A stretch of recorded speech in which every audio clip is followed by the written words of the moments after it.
Since the day the Oklahoma County Detention Center opened in 1991, you've heard the same message time and time again. It started the moment they opened this jail. Like a broken record, county officials say this building wasn't made for a jail. 30 years later, it's still standing. And according to health reports from the last 6 years, not much has changed until recently. Huge step. We'll get back to that in a minute.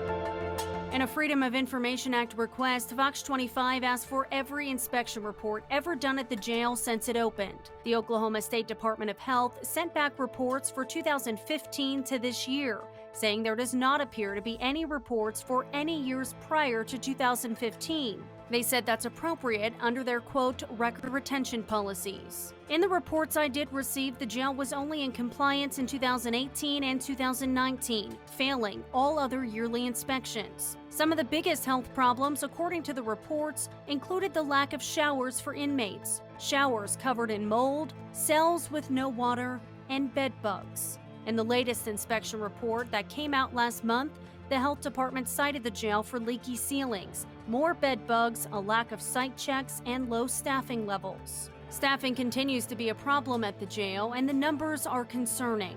6 years ago, 431 people were employed there. That number dipped to a low of 222 in 2020. Right now, that number still isn't up to 2015 levels. Only 327 work at the jail. All of these issues are detailed in report after report and have been in the spotlight for years. It led to the sheriff's office relinquishing control to a trust last July. We took a tour shortly after they took control, where plans were in motion to make improvements. Fast forward 9 months, we went back inside. This used to be shattered glass. In 6 months, the jail underwent $10.3 million worth of upgrades, updating its heating and AC unit, water pumps, sewage grinders, and generators.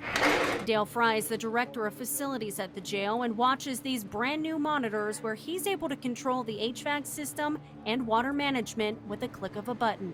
If I click on that right there, it tells me how much my usage is, when it was used last. The little red square, somebody's not going to be happy. I lock out all their water. He says having access to inmate toilets stops them from flooding their cells and the floors below. They flush towels, sheets, concrete. They can't do that anymore. We went through door after door, seeing improvements made in just 6 months. We can exhaust air and bring in fresh air all by the computer now. And we could not do that before. The jail no longer in hot water over the lack of hot water. So everybody in the jail should have hot water. They should have hot water, yes. These are all set at 140 degrees.